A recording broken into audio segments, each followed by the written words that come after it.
live on Facebook and LinkedIn and YouTube. According to the internet, we are live. Wow, Awesome. amazing. Exciting. I'll try to control myself. Awesome. Just so you know, my lovely panelists, co-conspirators, there will be some comments and there'll be some viewers that will be able to see on here, but not everything, because I'm not quite sure how all this works out in the end. So just, I don't even actually know what you see on your screen. Anyway, I see that people are joining us. So hello, hello. And good evening and good morning to you. We're just gonna... Hi, everyone. Hi, hi. Hello, everyone. We're gonna chat for like 30 seconds. And by chat, I mean I'm gonna make noises at the camera and give people time to chime in. Maybe tell us where you're joining us from, guys, like people who are on the panel. Tracy, where are you right now? I'm currently in Toronto, Canada. I normally live in Vancouver, BC, also in Canada, but I'm on vacation here, which is great. You mean Toronto? I'm on vacation in Toronto, where it is raining. Toronto, not Toronto. Toronto. I'm trying to be correct. But yes, Toronto. Okay, got it. Smita, where are you? Hi everyone. I'm joining from Bangalore, India. That's where I stay. Sweet. Hello. And Ujjwal? Yeah, hi everyone. Thanks, Magda. I'm joining from Baroda in the western part of India. Excellent. Lovely, lovely. Before we get started, Smita, I have a small request. Sorry to ask you on camera. Would you mind muting yourself when you're not speaking? Because I think there's some feedback. The others have headphones. So I think it's from your computer. I will wear my headphones. Awesome. Thank you, Smita. Okay, well, let's get started. Welcome, everyone. Thanks for joining us for this little impromptu, not a webinar thing, whatever we're doing. We just figured we'd start doing a little more of this kind of stuff because there are things that we want to communicate that don't necessarily fit into a whole hour webinar format. And this seems like a good idea. So here we are. Thanks to those of you who are watching live, and thank you to all of you who are watching this later because we are recording. And if there are specific topics, especially foundational coaching or leadership topics that you want to hear about, please email us. Let us know in comments because we're happy to talk. If you want to listen, we will talk to you, with you, at you. And on that note, today's topic for our first group live thingy is live coaching versus executive coaching. And is it a versus or is it a slash? I don't know. But today we will find out, because a lot of people do one or both of these things as a profession, life coaching or executive coaching.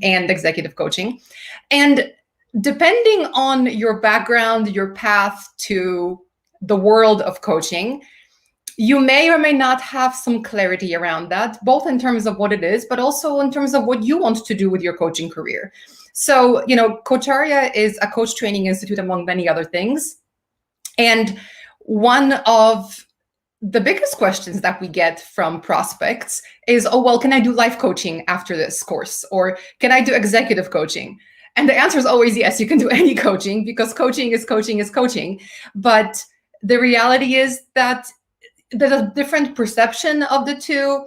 And there are some, subtleties and approaches, etc. And there's potentially different tools, for lack of a better word, that you can deploy depending on the coaching situation. But does that necessarily differ between executive or life, or is it just person to person? We'll find out today. So joining me on this panel, I shouldn't say forming this panel, because I'm just here for comic relief and to ask questions and to look at the chat. Hi, everyone. Thanks for saying hi. So on the panel today, we have Ujjwal, Smita, and Tracy, all three of whom are credentialed coaches and trainers with Coacharya, and they have very different backgrounds and very different clientele. And in Ujjwal's case, I keep thinking you're like 35, Ujjwal. I don't even actually know how old you are. I don't think I want to know how old you are, because in my mind, you've been a coach since you were born. So Ujjwal's been coaching since he was in the crib. And he's been working with a lot of executives and companies around the world. I'm honestly like flabbergasted every time he brings up some client, and I'm just like, Ujjwal, you're pretty cool. So Ujjwal's job here today is to help us understand the executive coaching side of things. And Smita and Tracy both trained with us, actually in the same cohort, I think, started and then changed. Yeah. So both Smita and Tracy are Coacharya alumni, and they both train with Coacharya and work with Coacharya in different capacities. And in a couple of weeks, they are starting their first coach training program together, and they'll be focused on life coaching. So if that wasn't exciting enough, today they're representing the life side of things. So coaches like to listen. So these three, I'm going to call on you. And I also want you to jump in with answers. None of this, I'm going to sit back and listen to others only, okay? All right, cool. And Tracy's going to go first because she's the only one unmuted. So that's what's happening. Boy. Yeah. Let's start with a very, very basic question. What is coaching?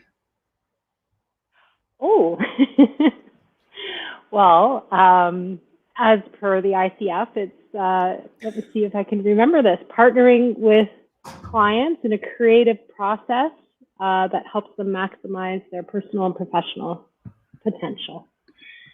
Now in English, please. So I think there's a few really important words there. The first one being the partnering aspect. And that's because even when I came into coach training, I thought coaching was more of a guiding, leading, advice giving process. And I remember being both surprised and actually a little bit afraid when I found out that it's more this partnering thing, and that we wouldn't actually be giving advice. I'm like, what do you mean we're just mostly asking questions and listening? But that's really, I think, one of the most beautiful and magical things about coaching is that really, as coaches, we believe that the clients have the answers, and that we hold them in this space of unconditional positive regard that we talk about a lot, which also includes that belief or that sort of generative vision that not only do they have the answers, and not only will they be able to state their goals, but they're going to be able to achieve them as well. Ujjwal, do you want to add anything to that? Yeah, I think very beautifully mentioned by Tracy, and just one point to add to the expression is about that as a coach, and I will not go by the ICF definition. Sorry, Ujjwal, sorry to interrupt you. That.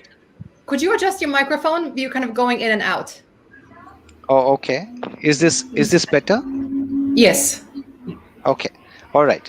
Thank you for that. So coaching is about somebody who walks along with you, believes in with you with unconditional positive regard, non-judgmental approach, and ensures a lot of psychologically safe space, and see where you want to reach, and work with you to reach there. So that's the simple understanding of coaching that I have over 10 years.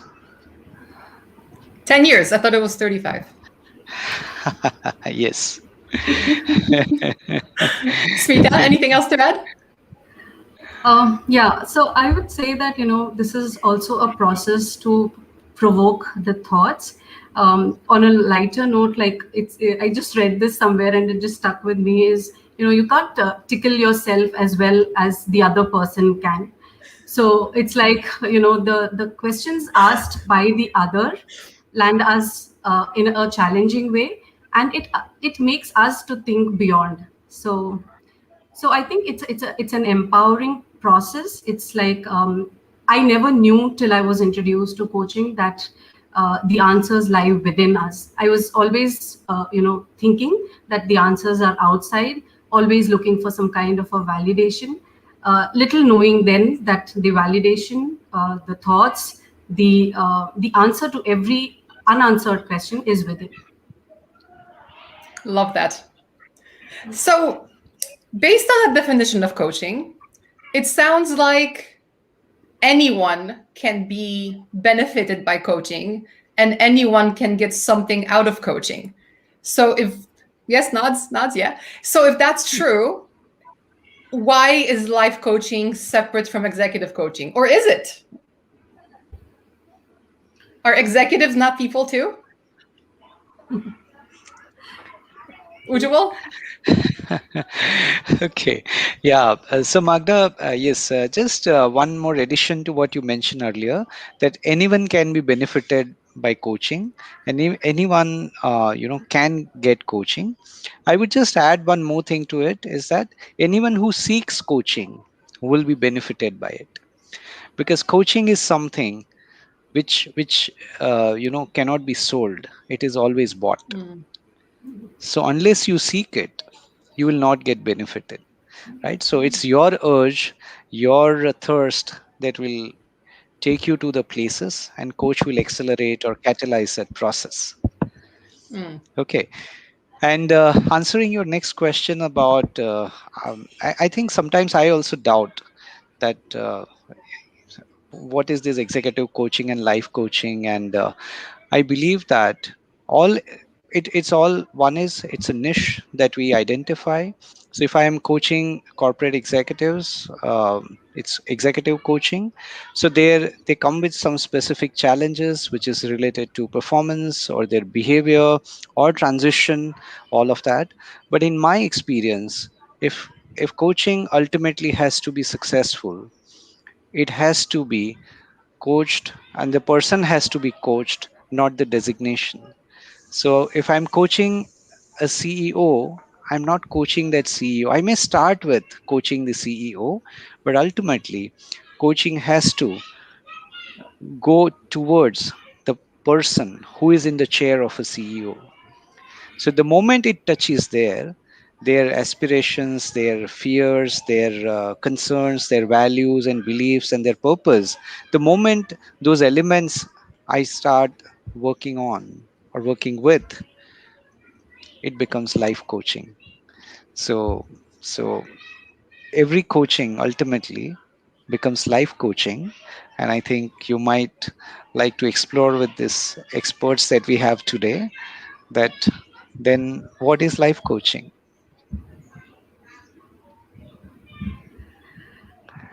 Okay, can I just add in my thoughts here? So, I executive coaching. What I feel is it's like, it doesn't start until and unless you become an executive, right? You need to reach to that level, and then an executive coaching process can start.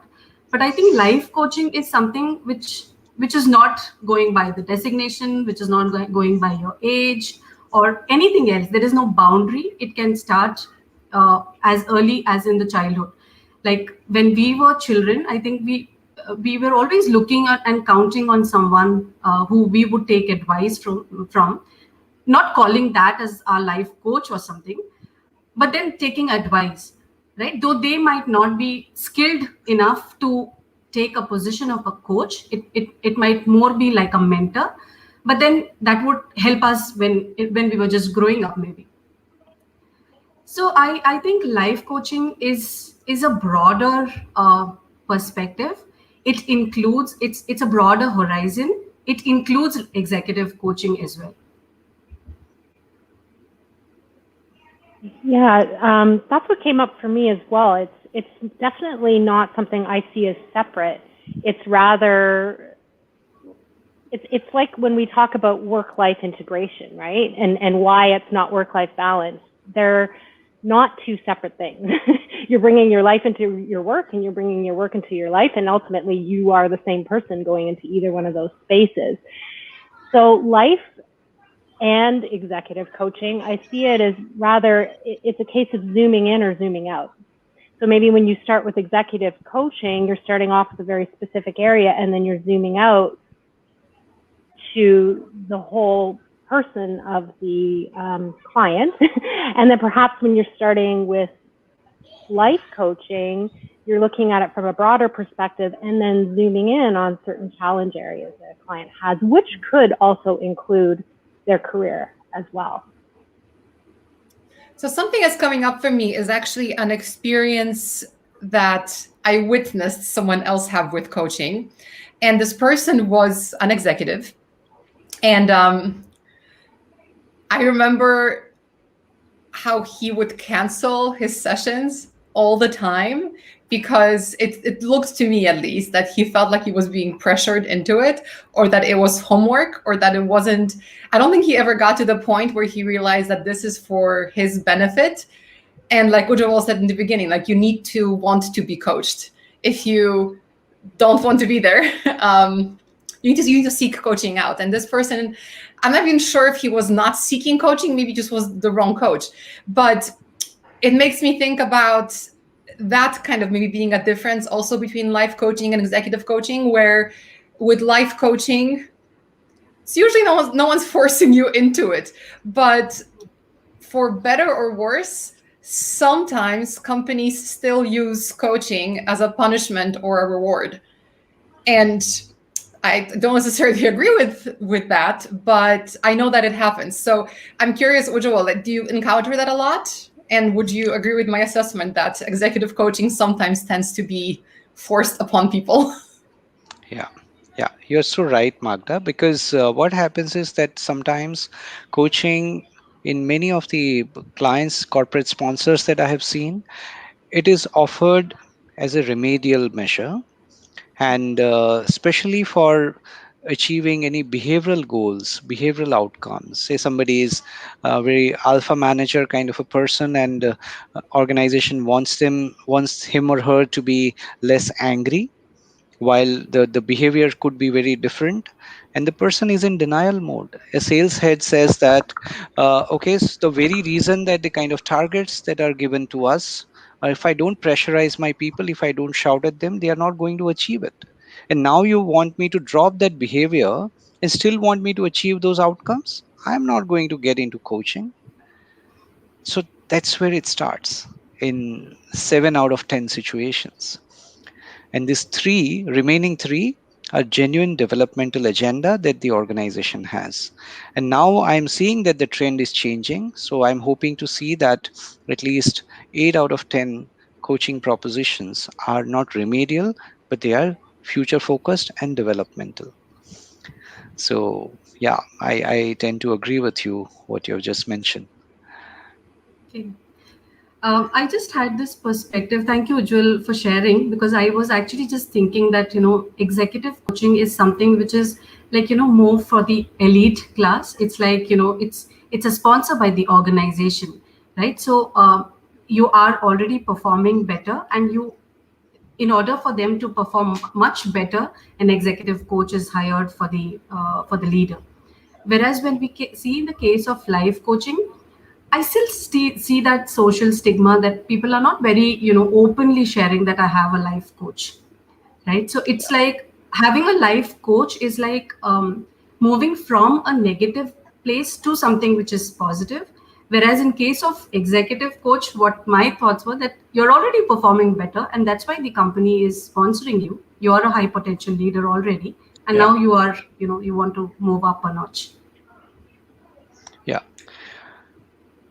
Yeah, I think the way it is presented also that makes a difference. So what I am increasingly, working with sponsors, that even though it is remedial, but it is ultimately, the idea is to take something to the next level, right? So how do you present that? So executive coaching, you also need to work on a lot of strategic communication, that how are you presenting that, coaching off, how are you offering that to the executive? Is it something like you want to correct something, or just, if this is worked on, this much is benefit? So those nuances we need to work. Also, one of the difference that we see is that in executive coaching there is a sponsor and the client, whereas in life coaching you directly have a client to work with.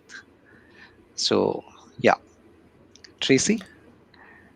Yeah, I want to jump on what you said there about how you present it, because I think that's important in life coaching as well. We have to be aware that a client's not going to feel like, okay, I'm not able to manage my life, therefore I need a life coach. Yeah. But rather, it's more, I think especially the last couple of years have illustrated how uncertain life is, how many transitions people are going through, or perhaps somebody just wants to make a complete pivot with their life. And that's where having somebody that can help them by actually listening to them, by actually believing in them and helping them set their goals and reach them. And I think that's where it's really important for clients to know, even though they're sometimes intimidated by that, that really they have the answers. So it's not that there's something wrong with them that they need to seek out a coach. Yeah.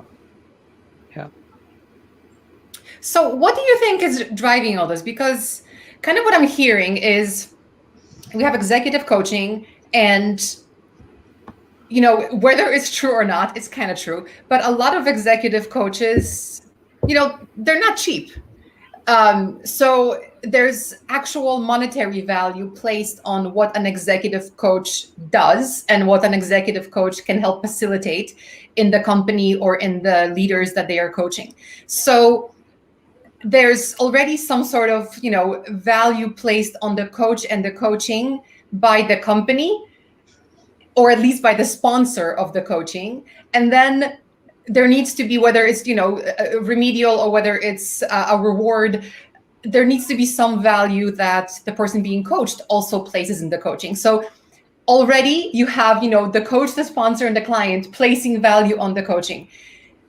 And we just also learned that eventually all coaching becomes life coaching. Ipso facto, there's value on life coaching, right? But that's on the executive side. And on the life side, you just said that people, they're embracing it more now, but they are reluctant. No one goes, oh, I need a life coach to get over this. Why do you think that is? Why is it acceptable that in a work setting, it makes sense, but in a life setting, it's like, oh, I'm not going to really talk about the fact that I have a life coach because it's potentially, I don't know, what? Oh, okay. Yeah, Tracy, go ahead. Okay. So, in the case of executive coaching, maybe, the goal, the executive might come with a goal that, say, for example, I want to gain the confidence of my team, or I want to gain the trust of my team. And while in the coaching session and drilling down further, it might just lead to a point where listening to the team is what the leader needs to do in order to gain the trust of the team. So in the executive setup, the executive will not, maybe not say this statement that I want to learn to listen better. The ultimate objective is actually to gain the trust of the team. Whereas in case of the life coach, in a life coaching setup, maybe the goal is that, I want to have better relationship with my kids, or something like that, or with parents, or with spouse or partner, where the person might just come and say that, I want to learn listening better. That might just help me to, have better relationships. So it sounds like you're saying in life coaching, it's like you're potentially admitting your own shortcomings, and that might not feel so great, versus in executive coaching, it goes back to how you presented, right, Tracy and Ujjwal, like you both said earlier. It's in executive coaching, it sounds like it's easier to show that there's this goal versus a correction that's happening. Is that a fair summary? Yeah, so that's absolutely the fair summary. It's like, in the executive space, it has to be put, the goal statement has to be put in favor of the larger ecosystem. So it's not just for the person. The ecosystem for the executive is the team, the organization vision. Whereas in case of life coaching, the ecosystem is around the person and maybe the personal setup. And maybe that just allows them to be more vulnerable to just say that, I want to get the listening skills better. Yeah. Tracy, you're nodding. Yeah, I'm nodding because I like what you're saying, the ecosystem being set up around the person. And yet sometimes I find even in life coaching, people will come with a very specific idea of what they want to address and then adjust to the fact that we're kind of expanding outward as to how that's showing up in other parts of their life. And so, but I like what you said about it not being a correction. Like, I think that is something that would be helpful as information gets out there about what coaching is, that it's not, it's not like there's something wrong with you.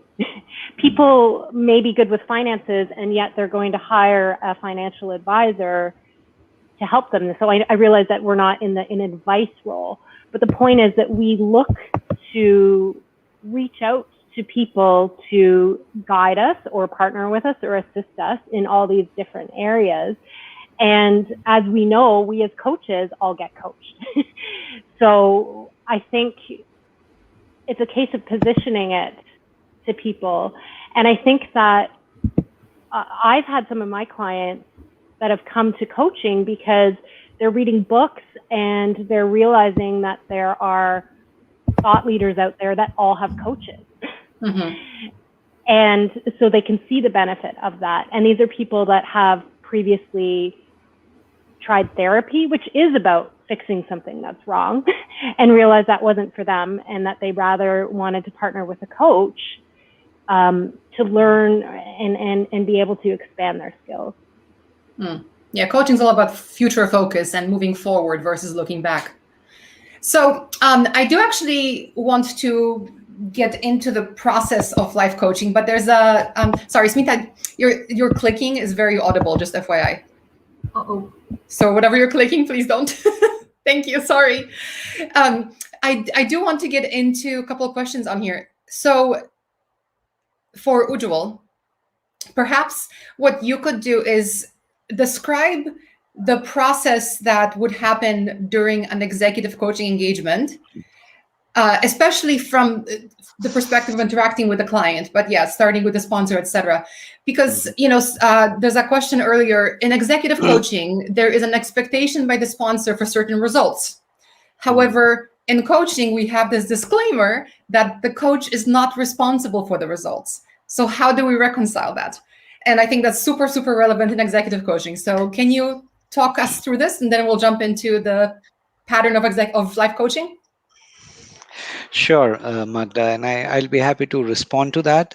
See, the process of executive coaching starts much before actually you meet with the client, right? So there is somebody who has identified the need that, okay, this executive needs to be coached for either the business outcomes or either the behavioral outcomes or transitioning. Somebody's identified for the next level and you transition them, or somebody who also I coach a lot around these days on helping leaders get assimilated with the team.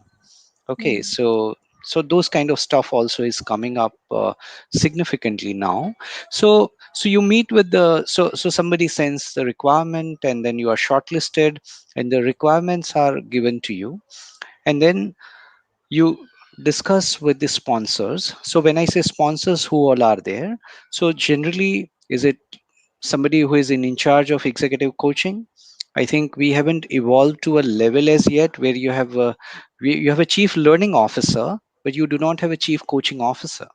So I think all of us need to create that positive pressure so that we are able to propagate the real benefits of coaching, so that companies end up appointing chief coaching officer.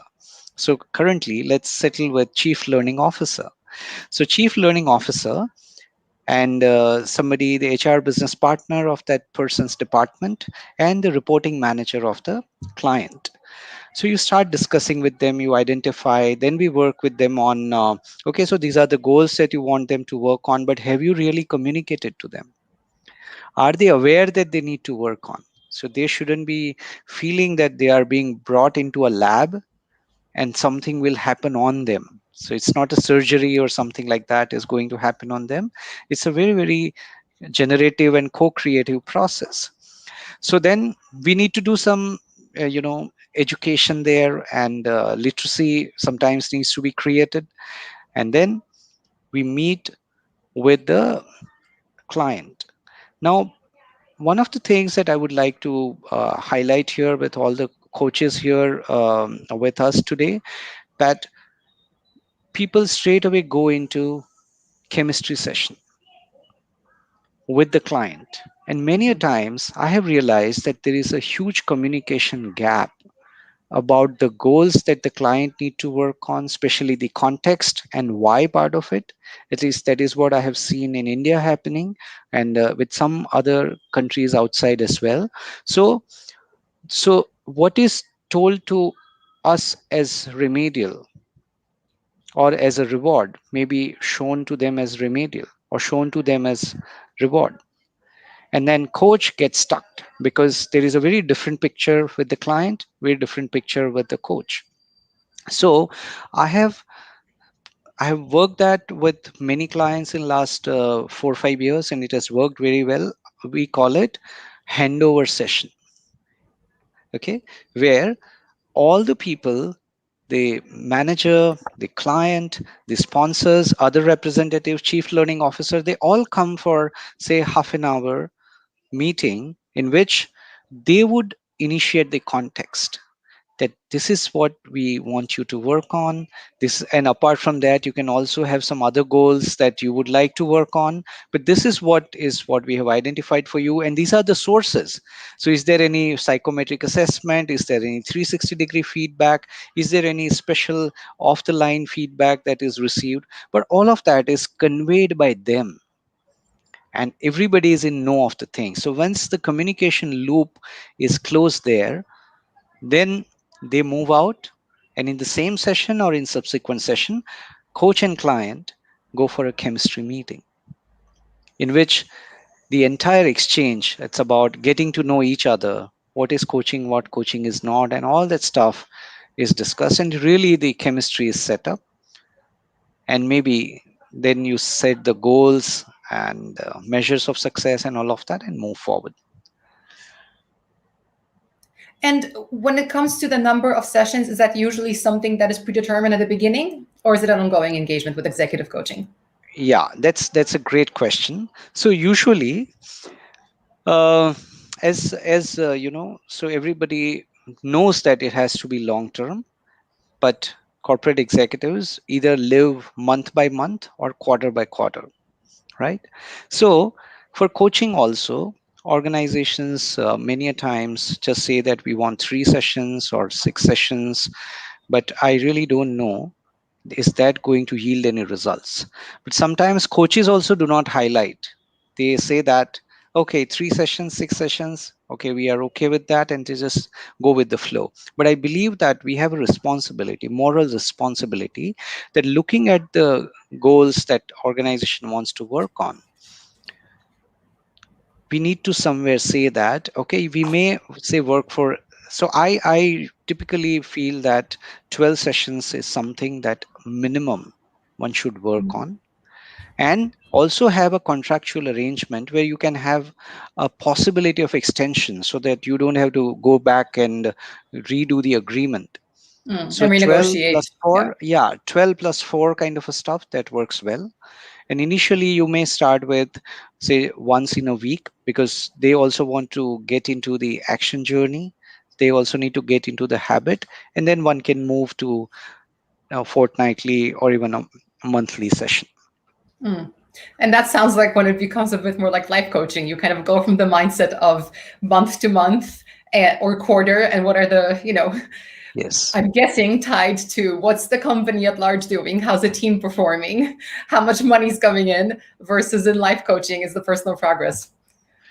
Yes, and also on that note, Magda, if I may share, although we have experts here like Smita and Tracy, but on life coaching, what I have experienced in whatever experience I have is that clients do not seek proactively. Although the trend has been changing, maybe I shouldn't say thanks to COVID, but somewhere COVID triggered that need Mm. to bring some proactivity in life. Otherwise, people come to, instead of going to a therapist or a counselor, they approach a life coach just because it has less stigma attached to it.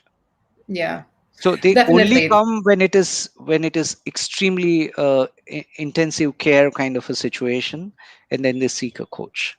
Mm. So then it automatically becomes a corrective measure. Now, I think that's the one of the blessings of COVID is that people are a bit more accepting of coaching, but also Yes. realizing that yes, you can be proactive.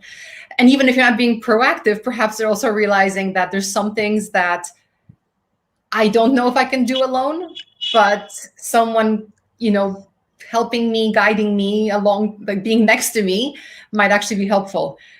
Um, Yeah. yeah. On that Uh, note, Tracy, do you want to jump in and tell us kind of I know you've taken on quite a few new clients in the past year during this COVID era. Do you want to walk us through the steps that you experience with a life coaching engagement?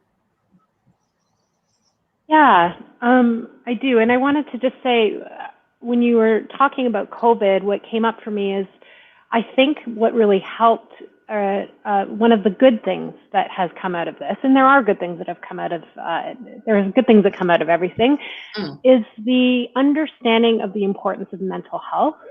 And I think the eroding of the stigma around it, and also there is a feeling of, as divided, and there is a lot of division right now, and we're seeing it more and more, I think, in Canada and the US particularly at the moment, but there is an understanding that all of us are going through a tremendous amount of challenge and change right now.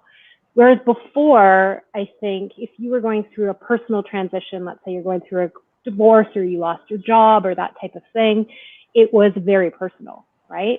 And with the situation that's happening right now, there's a lot of people that are seeking different careers. There's a lot of people that are having life changes. There's relationships that are shifting. And so there is an understanding that a lot of people are dealing with these types of challenges. And so you were asking me about my own experience, and with the clients that I've had, we have. Sorry, and not necessarily just COVID, but in general. COVID is just the catalyst. But in general, if you can walk us through the life coaching process when you're engaging with a client. Yes, absolutely. So similarly, there's always a chemistry meeting. That would happen right from the start, and that helps determine how we fit. We talk. I find that for myself, that's probably the most that I end up speaking because I'm sharing my background, the client is sharing theirs. We're getting to know each other. It's almost like a first date, in a strange way. And then we're also at that point talking about goals, looking at what the overall plan is for coaching. And that's usually for me when we start looking at how many sessions the client is looking for. And it's not as rigid as it would be or not rigid, but it's not as predetermined necessarily as it would be in the executive space. It does depend on what their goals are, but in general, as we all know, even though we can attain shifts within each coaching session, generally a series of sessions are what are needed to work towards larger goals. I've also had an engagement by an organization for coaching their clients. So actually, it's not executive coaching. It was a recognition by this organization of what was going on for everyone with COVID and with all the changes that were coming up. And so they offered them as a part of their corporate wellness commitment coaching sessions. And so in that situation, it was 3 sessions, and then the clients had the option to continue on beyond that, which some of them did. And so speaking to that, I think that there is a tremendous amount of potential, especially as more and more organizations are starting to realize the importance of wellness, for life coaching to be a part of that. So it doesn't just need to be about executive coaching. At that point in time, organizations may be looking at holistically wanting their employees to be experiencing a certain amount of wellness, and that doesn't just need to encompass what an organizational goal is. Mm. Smita, did you want to add something? Because I have another question. Okay, go. Yeah. So Tracy mentioned about organization, and I just wanted to relate to the small programs, right? Like earlier, executive coaching is only for the top performers. Now we from Coacharya, we are doing this manager as a coach kind of a program, which is actually it is a replacement of life coaching skills. So everybody in the organization need not become a credentialed coach only. Having managers as coaches to learn the coach skills for their teams, for themselves, I think that is really serving the organization. So I would just when Tracy mentioned about the organization piece, I think now organizations are picking up and realizing that it's so important to move this skill from top to bottom, not just keep it at the top level. Or middle out even. So there's actually a relevant question. I just stuck it on the screen. As a result of executive being coached, there is a possibility that the executive realizes that his or her values do not align with that of the companies, leading to attrition. How do we handle this? And what Smita just said about training managers into coaching, and we talked about goals of the organization. This seems like this could cause a pretty major conflict. And on one hand, the company's paying for the executive coaching, but because all coaching is becoming life coaching eventually, there could be a disconnect. So what do we do? Ujjwal, have you encountered that before? Oh, yes, Magda, and this is a great question from Rajiv. I would like to compliment him for such a brilliant point. All I can tell you is this, okay? What he has mentioned is the fact, okay? And you need to align that with the organization. So in my conversations, and I also put that in writing with the organization, that there is a clear understanding that you are the sponsor, but my primary loyalty will be to my client. Okay. And as a result of coaching, because I wouldn't coach just at a surface level that you have asked that you work with him on so and so goals, and we go from session to session and something is achieved, but I'm going to coach the person at a deeper level, and we do not know what will emerge. Because as you know, Magda, that if you have to find pearls, you have to dive deeper in the ocean. So somebody's heart and mind is like ocean, and I would be just helping that person to dive deeper.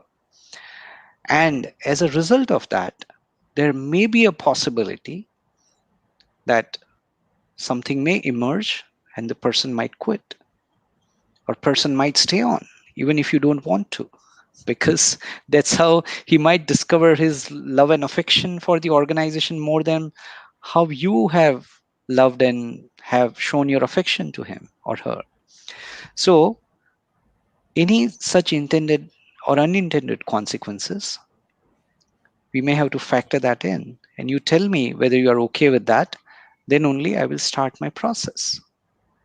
So that coach wouldn't be blamed later that as a result of coaching. And in fact, let me tell you this, and I'm very mindful of what I'm saying on the recording, that in last year, 6 of my coaching clients have quit the organization. And And you know that a lot of work that you get in coaching is through reference. So I also have got a couple of negative references that they wanted to hire me, but they said that if you hire Ujjwal as a coach, maybe the executive might just leave. So be careful. So so you have to just take that in your stride. Yeah. Yeah, But that's one need tough. to be very, yeah, absolutely. But this and by the way, this is my in my coaching practice in the 10th year, I have realized that unless you insulate all these things right in the beginning, it's very easy to blame the coach. Because as Rajiv also has mentioned earlier, that as coaches, organizations think that they've outsourced the job of developing the executive to a coach, and a Mm. manager continues to behave brutally with the client, and coach brought in, and nobody else needs to do anything differently, but bringing a coach is like a magic wand. So we need to also, as coaches, it is our responsibility morally that we need to tell them what is right and what is not right in the beginning. So what's coming up for me, I think, is as we're talking about, the difference between, or not difference between, life coaching and executive coaching. We say that there's an ABC in coaching: always be contracting, right? Yeah, And it sounds like with life coaching, of course, ABC applies, but it's with the client. Whereas in executive coaching, there's a whole bunch of ABCs that are happening, yeah, especially at the beginning, but then throughout, with the sponsor, with the organization, with the client, with all of them. So it just sounds like maybe executive coaching ends up being a bit more complex because of that. Yeah. yes, yeah. Yeah, I agree with you. And what happens that I also have seen, as our dear friend Pat. Thank you, Pat, for being with us today. As always, he expressed so beautifully that it's also about you as a coach. How much do we go beyond the call of duty? So if you encounter that somebody has some challenge, which is a personal challenge, and it is affecting somebody's work, then is there a way that you offer yourself that, okay, I can work with you on your relationship goals, your work life balance goals, and all of that? So it may be like going beyond what is itemized in the Mm. invoice, but can one or two goals can be picked up, which actually I have seen that brings great stickiness to the whole coaching process, that you work on the executive coaching agenda, working on some professional goals, but also let them pick up some of the individual goals, personal goals, so that engagement to coaching becomes amazing. So, on this note of going beyond the call of duty, I do want to hear from all three of you about your personal experiences. Yeah, So, in we have this Hollywood image of therapy, right? You go to the office, it's usually nice, there's a couch, you're sitting down, and there's the therapist with, his glasses, takes them down, taking notes, right? That's a therapist. There's no such thing as an image of a coach. And what I found fascinating is, I think when I came into coaching, I thought it was very similar, and I know it's not. But one thing that I found really dissimilar was that lack of taking notes. I know that some coaches do, but as we train, at least at Coacharya, you should be focusing on the client. That's what you're there yeah, for. You're not there to be reflecting in your own mind and jotting down notes. You're there for the client, so you should be listening. yeah, And so, a couple questions around this life coaching versus executive coaching. In life coaching, you're accountable to your client. In executive coaching, you have the company, the sponsor, and the client, at least, if not more. So I would assume that in executive coaching, you do need to take some notes. You do need to report back a little bit. And I'm guessing there are boundaries that maybe aren't there in life coaching. So um, I first want to hear actually about that, Ujjwal, if you could maybe talk about that. And from all three of you, I wanted to ask about this idea of, beyond the call of duty. I mean, what is your duty as far as the executive coaching? What is your duty as a life coach? And, what other things do you do, whether you like it or not, beyond the call of duty? At the end of the day, everyone gets paid by the hour, by the engagement, right? We're coaches are not NGOs. We're hired by a client. So, again, back in movies, the therapist has the clock, 4:00, and goes, okay, our time is up for today. See you later. And, the episode moves on. What's that like in coaching? Okay. All right. So, Tracy, Smitha, would you like to go first with that life coaching question, and then we come to executive coaching? Or you want me to go first? I can go. Tracy's jumping in. Go. I'll jump in. So there's a few things here. You were talking about, first of all, so going beyond the call of duty. So going beyond the call of duty, I don't know that I've ever felt that my call of duty has bled into the rest of my life when it comes to that. I think that I try to be clear with, let me course correct that a little bit. In the beginning, I learned not to do things like start opening up communication via text and WhatsApp with clients, because that was starting to get too much. So now I have it set up that they can email me. That's not a problem. I don't mind. And in fact, I have, with emails, I can kind of sit down and choose when I'm going to respond to them. And I found that so far clients are fairly respectful of that. So I will sometimes receive an email if they've had something come up in between sessions that they're excited to share, or maybe that's a part of their accountability that they've said that they're going to send me an email when they've done something, that's something that they've come up with that would be helpful. So I've had them do that. I've also had clients reach out and ask if I would recommend any particular books or podcasts that I've been really careful to say, these are things that have helped me, so I'm not recommending them for them specifically. It's not like a homework assignment, but they'll just usually ask, what do I read, or what do I listen to, or what would I share with them? So that is what comes up, I would say, beyond the formal coaching session.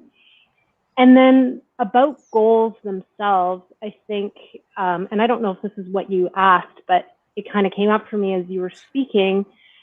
It's really important within the life coaching space as well to be obviously very clear as part of the agreement about what coaching is, what coaching isn't, so that they're aware that it's not therapy, that it's not consulting, mentoring, etc. But also, if they're working on a specific area and there are things that come up outside of that, and they will, I try to be as aware of making sure that there's a level of permission before we start venturing. So just because we're doing life coaching doesn't mean that I can start being really start exploring into other areas. And nosy, voyeuristic or that type of thing. Yeah, nosy. It doesn't give me permission to start venturing into other areas of their life. So I always make sure that we're aligned when we start kind of expanding beyond what specific goal that they said that they wanted to achieve. And sorry for the very convoluted question that I asked, because it was like 10 questions in one. So I realized that. Sorry, Magda brain. Perhaps the bleach and the blue is getting to me. Smita, going beyond the call of duty. Tell us about your experience. Going beyond the call of duty.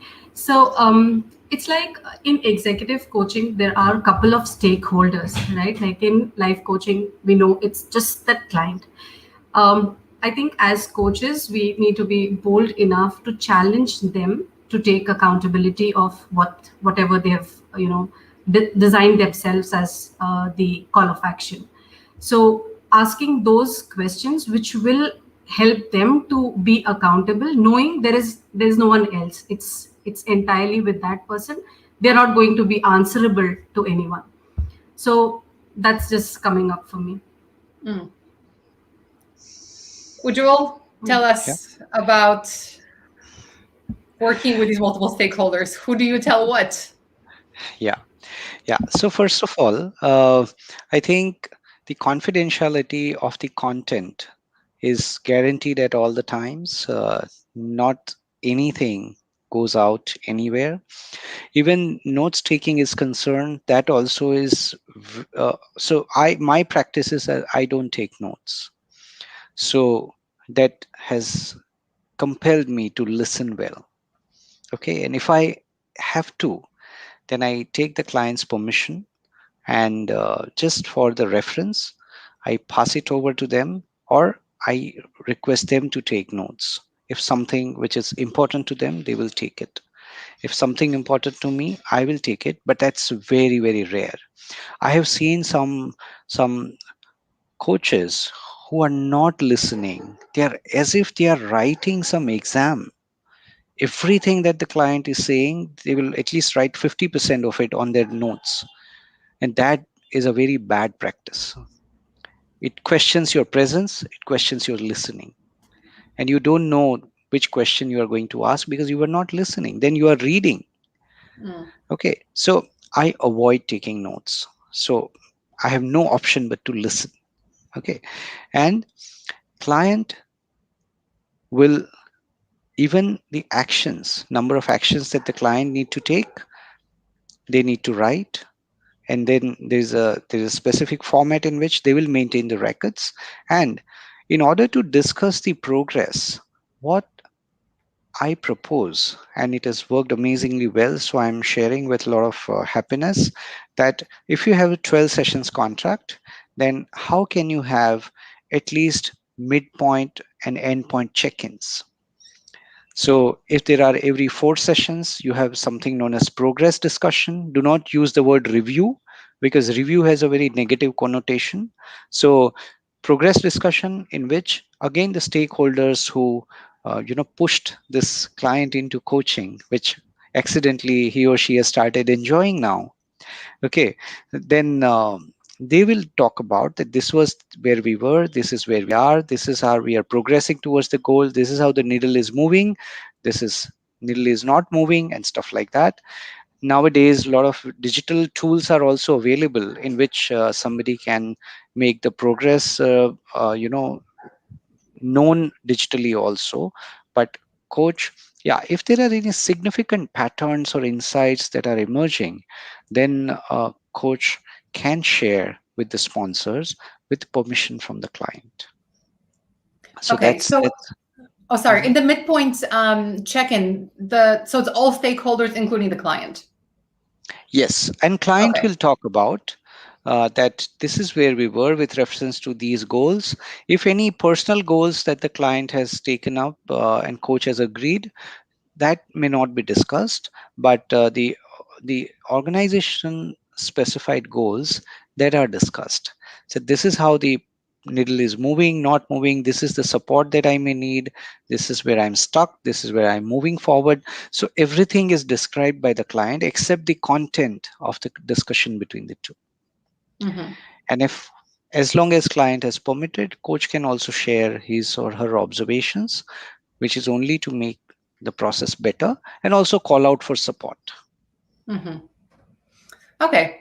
I'm going to try to ask some quick questions, and then just if you could all unmute yourself and just kind of jump in with an answer, because we have been live for an hour and I'm conscious of people have lives and I don't want to keep us too long. It's my morning, it's your evening. So is communicating with clients on WhatsApp appropriate? Yes or no? Yes, subject to if it is okay for the organization and okay for the client, coach should be Okay. serving the need. Okay. Is it appropriate to interact with your clients on social media?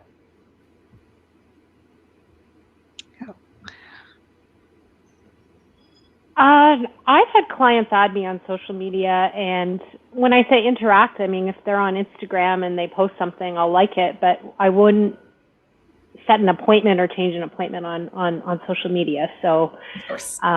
yeah, those would be my limitations. Maybe we can connect on social. Sorry. Go. No, I was just saying that maybe we can connect, of course, but not use any of the information or knowledge that we have about them or their situation to comment in social media. Yeah, privacy is super important. And I want to add that I do not, so if they connect with me, that's fine, but I wouldn't go and connect with them because I view that as being a little bit intrusive, personally. Yeah. If there is a sponsor involved in the coaching, is it appropriate for the coach to speak with the sponsor about the coaching without the coach being present?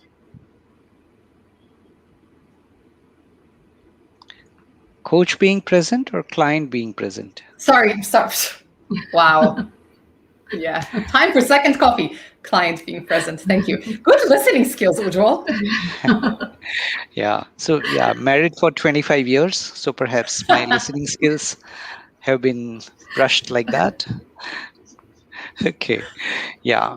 So yeah, I think if there is anything which may not breach any confidentiality and any of the observations or any of the, because see, sponsor is paying, so they are also a part of that whole process.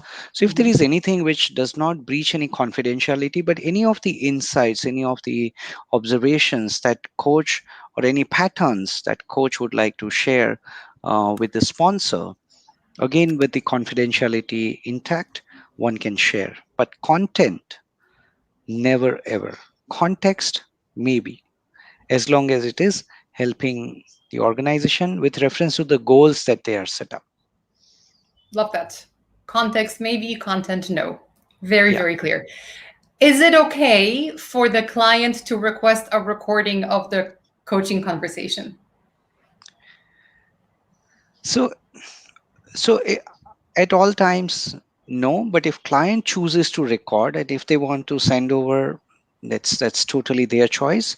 But a coach will not invite or never, never even nudge for that.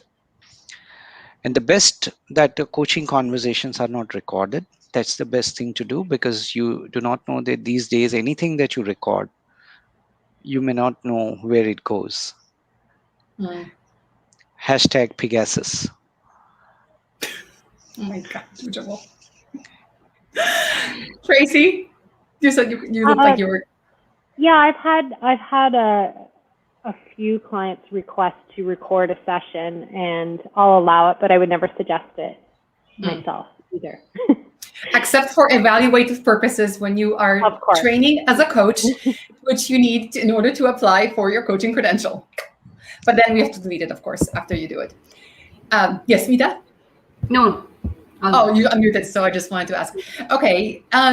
Can any coach be a life coach and an executive coach? Yes? No? Yes. Big yes. Okay. Big yes. And that's the reason, Magda, I also want to iterate something here, that's the reason ICF do not label as life coach or executive coach or something like that. It's about ACC, PCC, MCC. So, which means that if you are an ICF trained coach and credentialed coach, you are capable to coach an executive or an individual, anybody. So, it's just how you want to orient yourself and create your profile accordingly. Wonderful. Yeah, that's such a brilliant thought.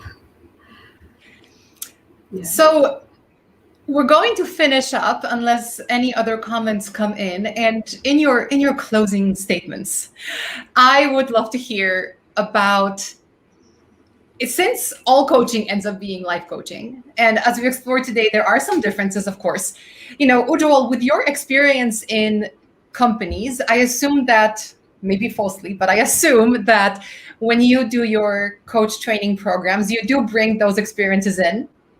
And yes. Tracy and Smita, I know that the coach training program that you are starting in a couple of weeks is focused specific.